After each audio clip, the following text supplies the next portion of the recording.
Allahu Akbar, Allahu Akbar, Allahu Akbar, Allahu Akbar. Ashhadu an la ilaha illallah. Ashhadu an la ilaha illallah. Ashhadu anna Muhammadan Rasulullah.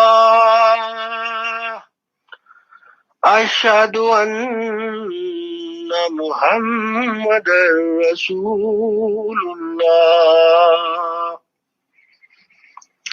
Hayya ala salah.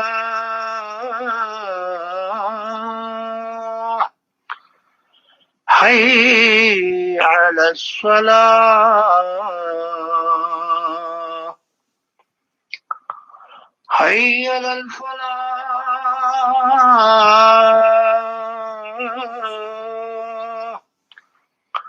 Hayya ala falah. Allahu Akbar, Allahu Akbar. La ilaha illallah.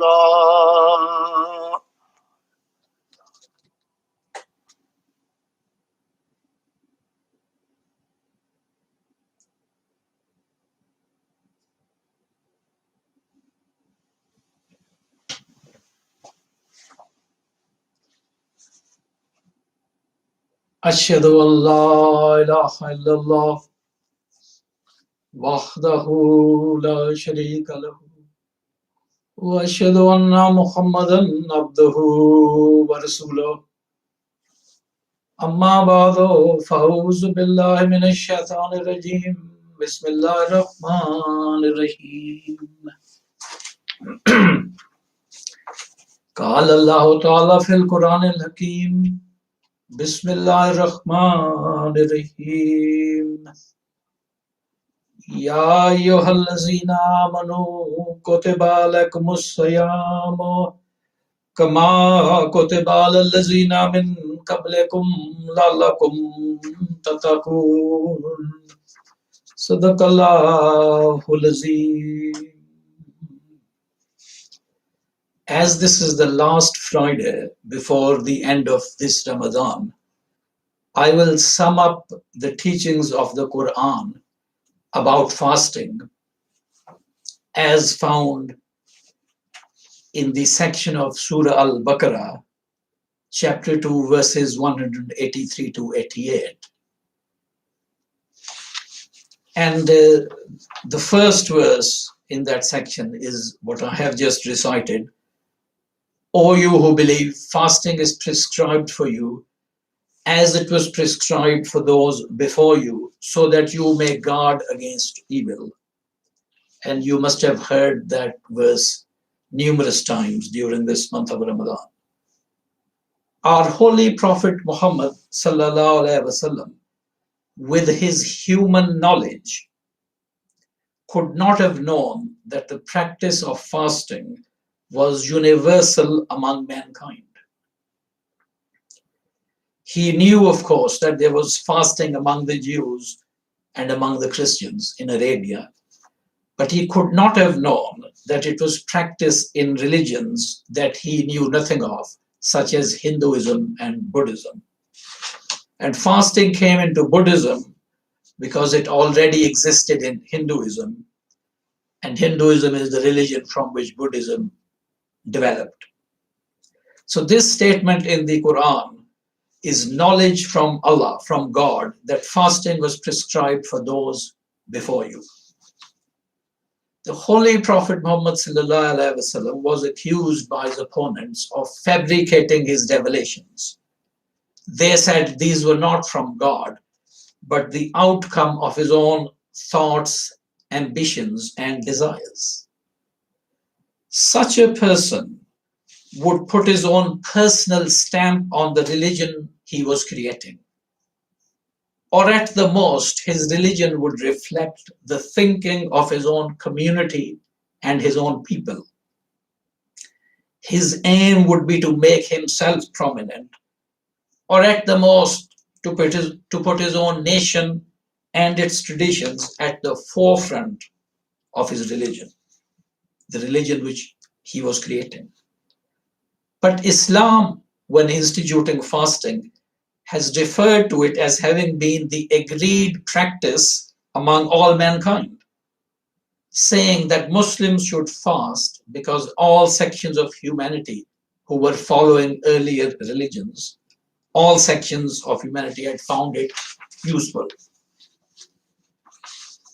Then straight away, the aim of fasting is mentioned: to learn to refrain from all acts of wrongdoing. Through fasting, an individual develops the qualities of self-control, patience, and thankfulness, which reduce his greed and reduce his inability to be ever satisfied. Fasting is, of course, self-denial.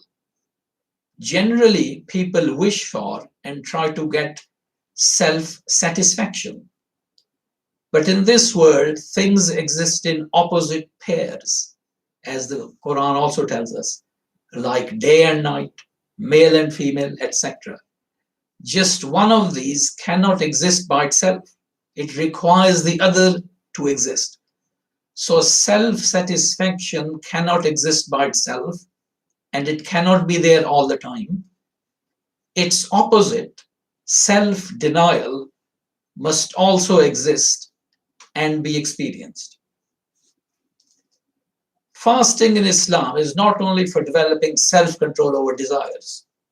One of the well-known verses in that section about fasting, 186, is as follows: وَإِذَا سَأَلَكَ عِبَادِي أَنِّي فَإِنِّي قَرِيبٌ أُجِيبُ دَعْوَةَ الدَّاعِ إِذَا دَعَانِ فَلْيَسْتَجِيبُوا لِي وَلْيُؤْمِنُوا بِي لَعَلَّهُمْ يَرْشُدُونَ. Which means, when my servants, servants of God, servants of Allah,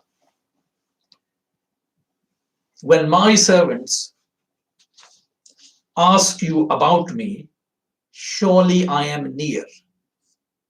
These servants of God asking the Holy Prophet about God are not only Muslims or his own followers, but all humans, including atheists, asking the question, does God exist?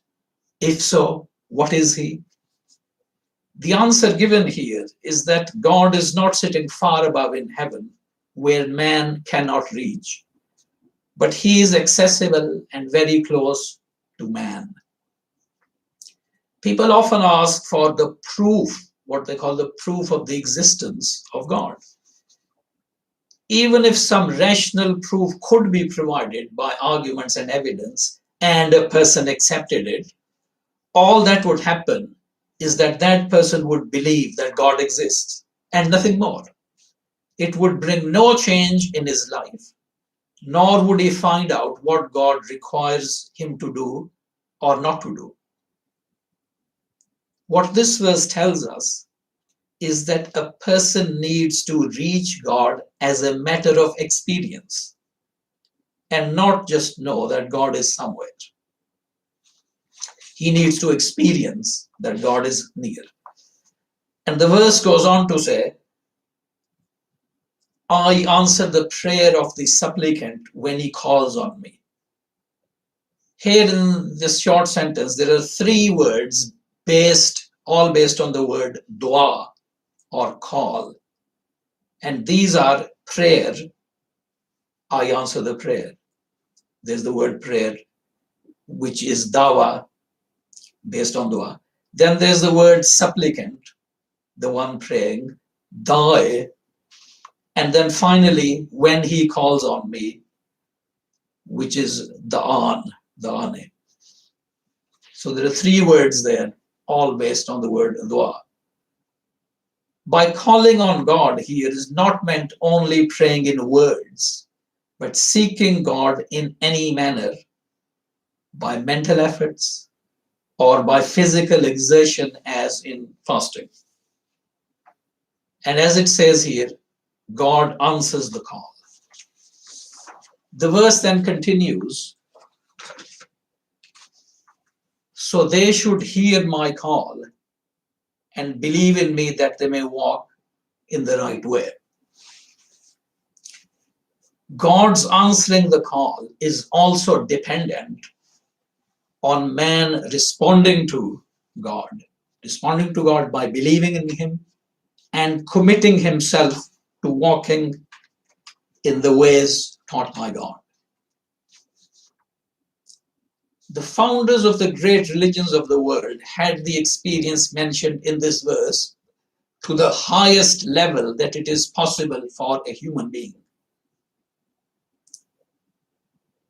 Before they received the message and the guidance from God to convey to people, before they were charged with their mission, they inquired within their minds about God. They thought hard about it. At the same time, they engaged in quite strenuous and prolonged prayer and fasting. As a result, their questions were answered, and they were charged by God with a mission to take to people. So far, I've dealt with an individual's personal and spiritual development through fasting. The second of the two fundamental branches of religion is our relations with others in this world. And those are expressed in fasting by means of charity towards others. We are familiar with the hadith that the Holy Prophet Muhammad ﷺ was the most generous of all people in any case. But in the month of Ramadan, his generosity towards people, excelled itself. And it is described in that as statement by a companion of the Holy Prophet ﷺ as being like the wind which blows on each and every person.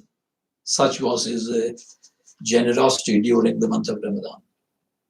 Muslims have to follow this example of charity during Ramadan. In any case, the charity of Eid al-Fitr, Sadaqatul Fitr, or what we call Fitrana in Urdu, is obligatory on them to give. Also, we know that those who cannot fast at all, neither during Ramadan nor afterwards, they must feed a poor person every day for each fast missed. So that's how fasting links us to our duties to others. But this is not the only connection between fasting and our relations with other people in the world. The last verse in the section on fasting is as follows, and it begins in Arabic as وَلَا تَكُولُوا أَمْوَالَكُمْ بَيْنَكُمْ بِالْبَاطِلِ. And if I read the whole of it in translation, and do not swallow up your property among yourselves, and do not swallow up your property among yourselves by false means, nor seek to gain access thereby to the judges, so that you may swallow up a part of the property of other people wrongfully while you know. Verse 188. In fasting, we learn to give up voluntarily even what rightfully belongs to us. From this, we train ourselves to refrain from taking from others what is not ours at all. Taking what belongs to others always involves use of false means of lying, deception, and misuse of our position in authority that we may be holding, misuse of that position. Taking what belongs to others always involves those things. But this verse here says, do not swallow up your property among yourselves. how can a person take his own property by false means? Do not swallow up your property among yourselves. How can a person take his own property by false means when it is allowed to him legally and morally in any case? What I think, there may be other interpretations, but what I think is meant here is the property of the community or the nation.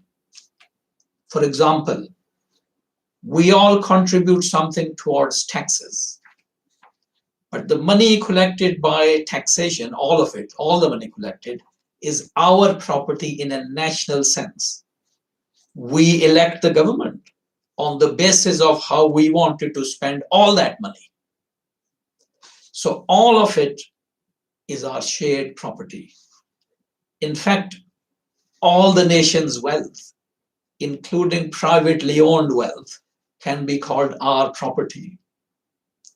And this, of course, is an idea which then a communist state to an extreme, which is not allowed in Islam. But the entire nation's wealth, including privately owned wealth, can be called our property in a national sense. And this also applies not only to the country, but within it to community organizations to which people contribute.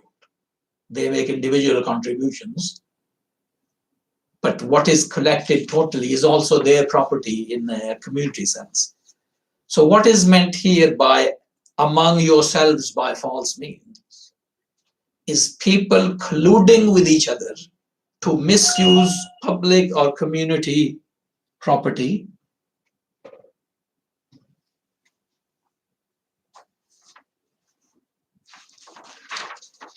I'll just check this, it might be important.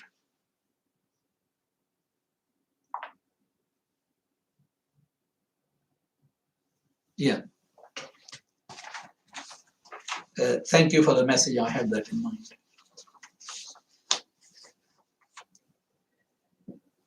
Now,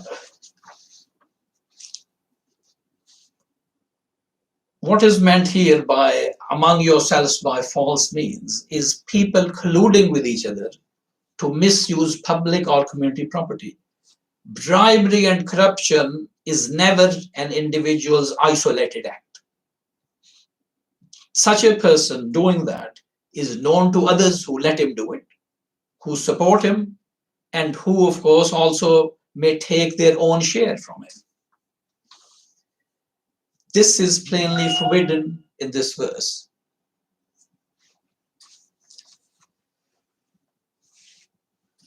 And this verse then, so colluding to take your national or community property and use it among yourselves falsely is forbidden in this verse. And the verse also then goes on to mention specifically bribing officials so that they give some decision in your favor that you can have what is rightfully someone else's. These practices, as everyone knows, are the bane and curse of the Muslim world. Of course, they happen elsewhere as well. But they are the bane and curse of the Muslim world, which is taught these things, which is taught not to do these things, as in this verse. And everyone recognizes that if these evils are eliminated, then those countries would be completely transformed into just and fair societies. The last point I wish to make is that in the Quran, immediately upon commanding us to fast, a great concern and care is expressed for relieving its hardship. Verse 184 says, in that section on fasting, that it is only for a certain number of days. So that is the second verse on fasting, verse 184. Immediately after fasting is mentioned, it says, it is only for a certain number of days. And that, of course, amounts to 1/12 of the year. Those who are sick or traveling are exempt while in those conditions. The definition of sick and traveling is left up to the individual. The opinion expressed by early Muslims, by companions of the Holy Prophet and the next generation in books of Hadith, is that sickness means any illness whatsoever. And they added that sick includes pregnant women, women breastfeeding a child, a baby, and old people. And again, the principle is clearly laid down in the Holy Quran itself in the next verse, 185, that Allah desires ease for you. He does not desire hardship for you. That is the principle. It is reported in Sahih Bukhari that while leading the expedition from Medina for the conquest of Makkah, very famous event, as we know, that happened in the month of Ramadan. That it was the month of Ramadan, and the Holy Prophet ﷺ and some of his companions were fasting on that journey, but others decided not to fast. It was a matter of choice. After reaching a certain place in that journey, the Holy Prophet ﷺ decided to abandon fasting for the rest of the journey. So he called for some water and held up the pot of water high, like this, to show people, to show it around, so that people know that he has broken his fast. Fasting on their journey while it was Ramadan was by people's own choice. And it is also recorded somewhere that this was at the time of Asr, when he called for water, showed it to people, and drank it. Now, what is striking here is that Jesus gave this very elevated, morally uplifting teaching to his followers that when you fast, don't do it to show people. Don't make your face in such a way that you are showing people that, oh, I'm in distress because of fasting. Don't be a hypocrite like that. Don't show people you're fasting. The Holy Prophet Muhammad ﷺ took this one step further. When he was not fasting, he made sure that he showed it to people so that they don't remain under the misimpression that he was fasting. This, of course, is unlike the unfortunate behavior of our religious leaders who let people think, their followers think, or create the impression that they are engaging in very holy practices while they don't actually do them. But the Holy Prophet Muhammad ﷺ openly declared to his followers, I have broken my fast. And some Muslims still didn't break theirs. And later on, the Holy Prophet Muhammad ﷺ described them as being disobedient. This example of the Holy Prophet it also shows that if a person who is sick decides to fast, and during the fast he feels more sick and unable to continue, he may break his fast before the fast ending time because his fast was by choice. And this applies whether he was fasting in Ramadan or a voluntary fast outside Ramadan. And it also applies to a person who started the fast healthy and became ill during the fast, because then it became a matter of choice.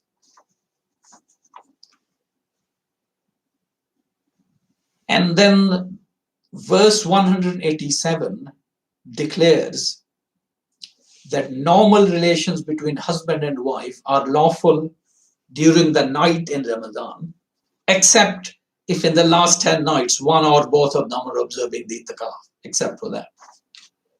And it says to certain Muslims, certain companions of the Holy Prophet, that verse says, you acted unjustly to yourselves, so he turned to you in mercy. Under a misconception, some Muslims thought that such relations between husband and wife were not allowed in Ramadan, even at night.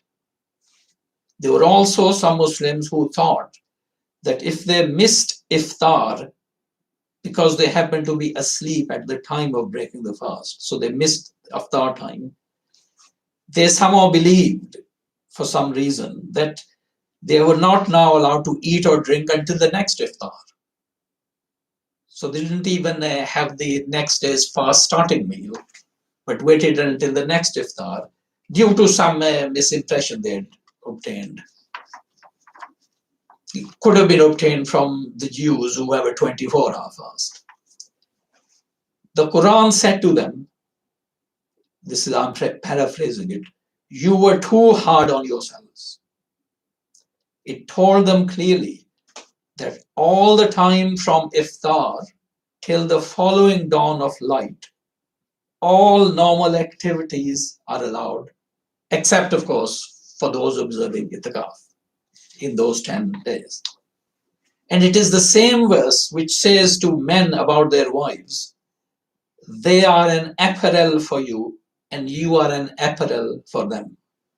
Or maybe the pronunciation is apparel. They are an apparel for you, and you are an apparel for them. In other words, each is like the clothing for the other. This is, as you can see, a relationship. This is a relationship of equality and a reciprocal relationship of equality. The Holy Prophet Muhammad himself sometimes practiced what is called visal, which is joint fasting. Joint fasting is where, instead of breaking the fast at iftar, a person continues it to make it a 2 or 3 day long continuous fast. So he remains continuously hungry or thirsty for 2 or 3 days. But the Holy Prophet Muhammad, while himself practicing this, and he may have done it in voluntary fasting, he forbade such fasting to his followers. He said that he had disallowed it to his followers, and I quote here, out of mercy for them and because severity in religion is disapproved. And when people asked him, well, why do you engage in this fasting then? You are telling us not to. He replied, while I spend the night, my Lord gives me food and drink. So undertake deeds of only the hardship for which you have the strength. In other words, as Prophet of Allah, he had much greater strength than other human beings. And he was able to practice his visal fasting, but he forbade it to his followers. Then there's the well-known incident that one night during Ramadan, the Holy Prophet ﷺ came out to say his tahajjud prayers in the mosque. And some people, seeing this, joined him. When this news got about that he had come out, the next night more people joined him. And the news spread further. And on the third night, even more people joined him and in the prayer. On the fourth night, he did not come out till the Fajr prayer. And after Fajr prayer, he told people that he didn't come out for tahajjud because it might be considered obligatory for Muslims and they might not be able to carry on observing it. He said to them, I'm not worried about numbers that people might not come. They are going to come. What I'm worried about is that it would be considered obligatory, and I don't want it to be considered obligatory that you go to the mosque to say tahajjud prayers in a congregation or following someone. So overall, looking at fasting, at how it is presented to Muslims in the Quran, it is not done by Allah saying, fast or you will go to hell. Or by saying, if you don't fast, Allah will be displeased with you. Or by saying, don't make excuses to get out of fasting. I've described it, now you don't make any excuses to get out of it. That is completely not the attitude adopted by Allah in the Holy Quran. It is done in the Quran by showing people the benefits of fasting, by making it easier for them in every way, by lifting their self-imposed hardship and granting them all sorts of concessions during fasting. For example, You may rinse out your mouth with cold water. Just rinse the mouth without swallowing the water if the mouth is dry. And you can also taste food on the tongue if you're cooking something and you need to taste the food to see if it's right. You can place it on your tongue and spit it out. Tasting does not involve eating or swallowing food. Then the Holy Prophet ﷺ himself encouraged Muslims to start the fast at the latest possible moment and to eat at that time of starting the fast. And he advised them to hasten to end the fast. And he said they will benefit as long as they hasten to end the fast. Now, once while the Holy Prophet ﷺ was on a journey and riding on a camel, he asked someone who would have been, I suppose, his servant, walking along with him, to prepare his fast-ending meal. Of course, it was something simple, some mixture he was going to have. But that man said, the sun is out. The man just simply said, the sun, the sun. The Holy Prophet repeated his instruction to the man to prepare the meal. The man again said, the sun, the sun. In other words, that the sun is still out. But the Holy Prophet ﷺ repeated his instruction and he made the man prepare the meal. So the Holy Prophet then ended his fast. And what he said was that you should look towards the east. The sun is setting in the west. You should look towards the east. And if you can see the evening advancing from that direction of the east, you can then end the fast. So that is another example of how he made these things easier and easier for his followers, according to the principle stated in the Holy Quran, that Allah desires ease for you and He does not desire hardship for you. That is the end of the first part of the khutbah. Barakallahu lana wa lakum fil Quranil Azim. Wa nafa'na wa iyyakum bil ayati wal zikril hakim.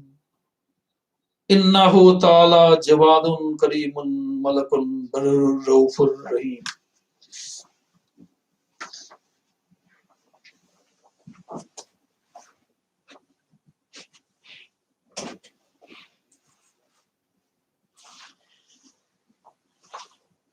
Alhamdulillah, nahmaduhu wa nasta'inuhu wa nastaghfiruhu wa nu'minu bihi wa natawakkalu alayhi. Wa na'udzu billahi min shururi anfusina wa min sayyiati a'malina. Man yahdihillahu fala mudilla lahu wa man yudlil fala hadiya lahu. Wa nashhadu an la ilaha illallah wahdahu la sharika lahu wa nashhadu anna Muhammadan abduhu wa rasuluhu. Allahumma salli ala Muhammadin. If we all recite that, Allahumma salli ala Muhammadin wa ala ali Muhammadin kama sallaita ala Ibrahim wa ala ali Ibrahim innaka Hamidum Majid. Allahumma barik ala Muhammadin wa ala ali Muhammadin kama barakta ala Ibrahim wa ala ali Ibrahim innaka Hamidum Majid. May Allah raise the grades and ranks of the Holy Prophet Muhammad and his followers in this world, as he did so, as he promised to do so with Abraham, that he and his followers would constitute a great nation in the world, a widespread, numerous nation in the world, and that other nations, seeing them, would send their blessings on them. Those are the promises made to Abraham and to his followers, and we pray that may Allah bring them about fully and comprehensively through the Holy Prophet Muhammad sallallahu alaihi wasallam and all his followers, all those who call themselves his followers.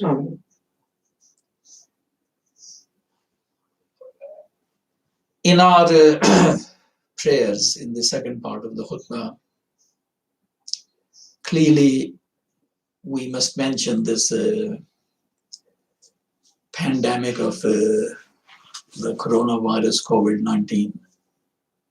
And we pray to Allah from the bottom of our hearts that may He lift this disease and ailment and illness from the whole world. There is no point in blaming any nation for it. May Allah just lift it from all people of the world. And then those who've perished and those others who have suffered as a result of losing their relations and their close ones, that may Allah bring comfort and strength to all of those who are bereaved and suffering. And as to those who have passed away, particularly those of any religion who passed away while serving in this cause, that their life should be an example to us. And may we human beings do something to remember them when this is all over, so that future generations learn how so many people gave their lives to save others. And may Allah comfort and strengthen all their relations. And as regards all those who are in authority, scientists, governments, may Allah bestow on them the right knowledge. And may Allah grant them the courage and the sincerity and the truthfulness to take what they genuinely believe to be the right action to bring this pandemic to an end. And oh Allah, we pray that may this world be a better place after it than before. Whatever changes might take place, it may be a better place, and may we learn lessons from it that we can carry forward. I hope you will all say Ameen with me in your places, because it's because of that pandemic that we're holding this service like this. Shortly before these prayers began, tragic news was received from Pakistan that an aircraft, passenger aircraft, flying from Lahore to Karachi, while about to land at Karachi airport and being within a minute or two of landing, due to technical problems, it crashed on some houses. We don't know the full details of casualties, but obviously there are bound to be some on the ground as well, apart from those who were on board the aircraft.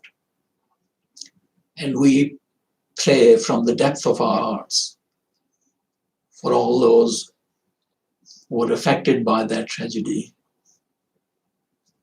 that may Allah ease their great distress and difficulty. May He help them in this great hour of their trial, that I presume they will be largely Muslims, if not all, that in this holy month of Ramadan, on the holiest Friday, and only 2 days before the happy occasion of Eid al-Fitr, people have suffered this great tragedy and loss. So may Allah help them, may Allah enable the rescuers to bring out safely as many people as possible, so that the impact of this tragedy may be lessened. Also, of course, you all well know our sister, Mrs. Banu Anwar, who has been unable to return from Pakistan because of the travel restrictions due to the coronavirus. Her mother has been seriously ill for quite a long time and was being looked after at home. And in the last perhaps 2 days, she became critically ill. Her mother's name was Latifa. And at that advanced age and already so ill, has had to go into hospital. Most of you, if not all of you, will have met Auntie Latifa. I certainly had in our center in Darussalam. And always when I was leaving, she would pray for me. And she would say, may Allah keep you safe. And she would pray for all my activities as well. And I always felt greatly comforted in my heart because of her prayers. But she's not been in any condition to do that for quite some time now because of her ailment. So all we can pray is that may Allah be merciful to her. May Allah be merciful to her. And also to her sons and daughters who are obviously in a state of great worry. So our usual prayers are that Rabbana zalamna anfusana. Oh Allah, we've done lots of wrong things to ourselves. Zalamna anfusana. Wa lam taghfir lana wa tarhamna lanakunanna min al-khasirin. If you don't forgive us and have mercy on us, we will be very great losers.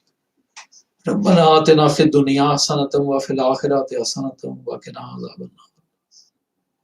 That grant us the good things of this world and that we may use them in such a way that we get good in the hereafter as well, and save us from the fire of greed and envy and jealousy. Ameen. Allahumma ansur man nasra deen Muhammadin sallallahu alayhi wa sallam wajalna minhum. Oh Allah, assist all those who assist the religion of Muhammad sallallahu alayhi wa sallam and make us from amongst those groups. Allahumma khzul man khazala deen Muhammadin sallallahu alayhi wa sallam wala tajalna minhum. Oh Allah, bring to disappointment and failure those who seek to bring to failure the religion of Muhammad sallallahu alaihi wasallam, and do not make us from amongst such people. Azhibil basa rabbina se washfi anta shafi. Or take away, oh Allah, take away the illness of mankind or of all people. Azhibil basa rabbina se washfi anta shafi. Heal and you are the healer. La shafi illa anta. There is no healer except you. La shafi illa anta. Shifan la yuadiru sakama. Your healing is something which leaves no trace of illness behind. Rabbana taqabbal minna innaka antas samiul alim wa tub alaina innaka antat tawwabur rahim. Inna Allaha ya'muru bil adli wal ihsani wa ita'i zil qurba wa yanha 'anil fahsha'i wal munkari wal baghi ya'izukum la'allakum tadhakkarun. Ibadallah uzkurullah yazkurkum wad'uhu yastajib lakum wa la zikrullahi akbar. Now I'll remain online to lead the Jummah prayers, after which I will just conclude, and then people can say their Sunnah prayers. Allahu Akbar, Ashhadu an la ilaha illallah, Ashhadu anna Muhammadan Rasulullah, Hayya ala salah, Hayya ala falah, qad qamatis salah, Allahu Akbar, la ilaha illallah. You won't really be able to see me during the prayers, I think, except when I stand up. Allahu Akbar.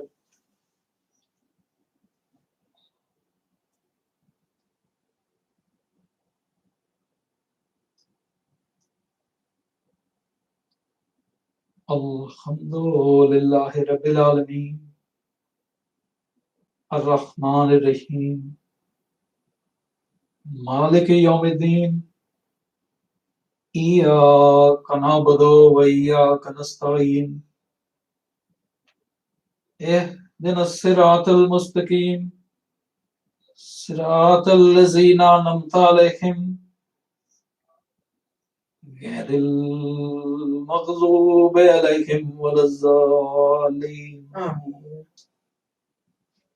يا أيها الذين آمنوا إذا نودي للصلاة من يوم الجمعة فاسعوا إلى ذكر الله وذروا البيع ذلكم خير لكم إن كنتم تعلمون. فإذا قضيت الصلاة فانتشروا في الأرض وابتغوا من فضل الله واذكروا الله كثيرا لعلكم تفلحون. وإذا رأوا تجارة أو لهوا انفضوا إليها وتركوك قائما قل ما عند الله خير من اللهو ومن التجارة والله خير الرازقين. الله أكبر.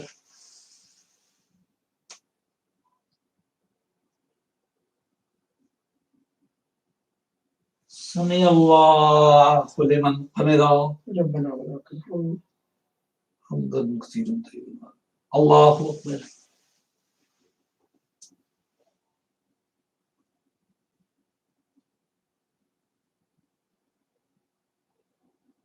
الله أكبر. الله أكبر.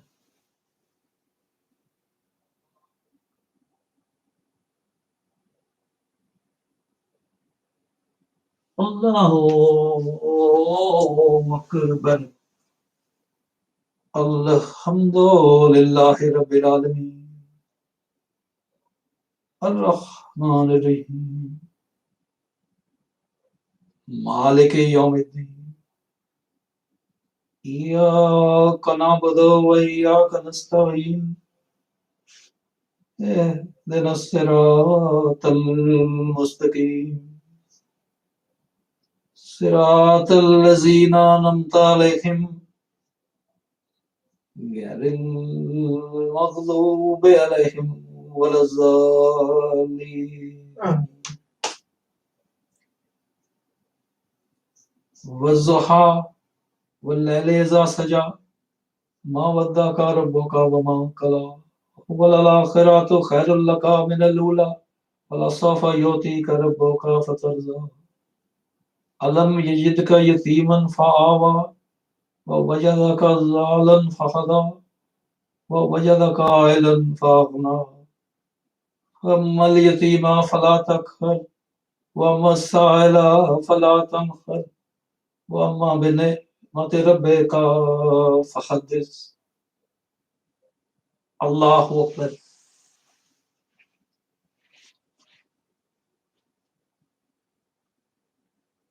سمع الله لمن حمده ربنا ولك الحمد. حمدا كثيرا طيبا. الله أكبر.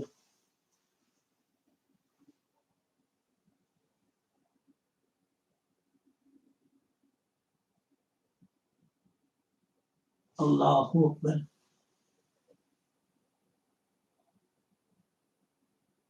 الله أكبر.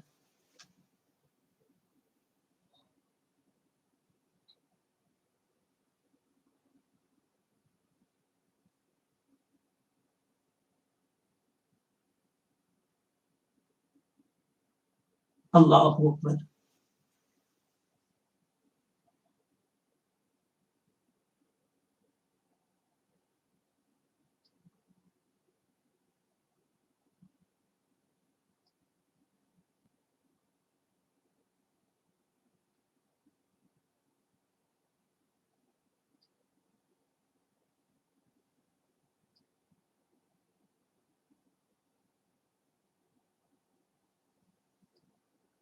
اللهم بارك لنا.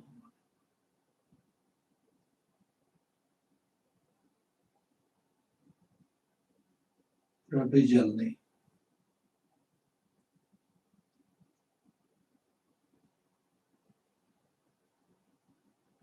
السلام علیکم ورحمۃ اللہ. السلام علیکم ورحمۃ اللہ. اللہم انت السلام ومنک السلام تبارک ربنا وتعالى یا ذا الجلال والاکرام. استغفر اللہ ربی من کل ذنب واتوب الیہ. رب اغفر وارحم وانت خیر الراحمین. Ya Hayyu Ya Qayyum wa bi rahmatika astaghith. Allahu la ilaha illa huwa al-hayyul qayyum la ta'khudhuhu sinatun wa la nawm lahu ma fis samawati wa ma fil ard man zal ladhi yashfa'u indahu illa bi iznihi ya'lamu ma bayna aydihim wa ma khalfahum wa la yuhituna bi shay'in min ilmihi illa bima sha'a wasi'a kursiyuhu as-samawati wal ard wa la ya'uduhu hifdhuhuma wa huwa al-'aliyyul 'azim. Sadaqallahu al-'azim.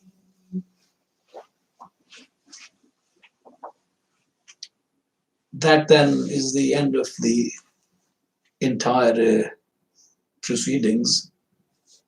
And I hope that the transmission and the reception all went well.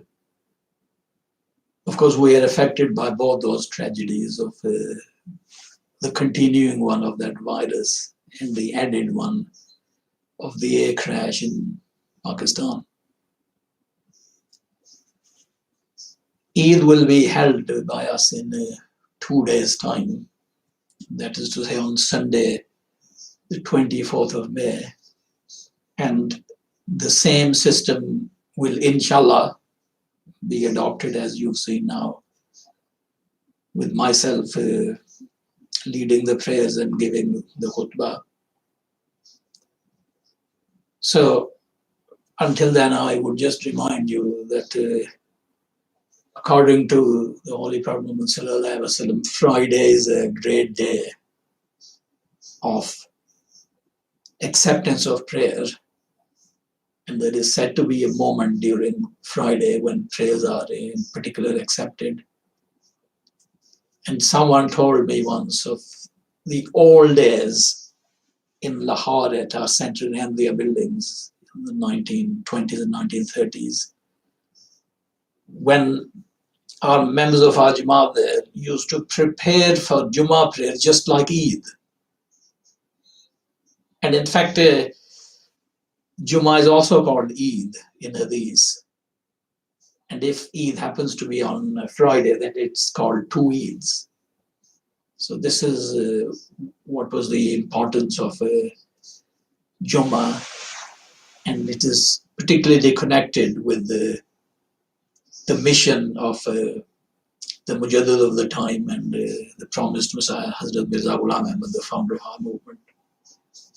So with that, I take my leave and say to all of you, Assalamu alaikum wa rahmatullahi wa barakatuhu. Jazakallahu alaikum.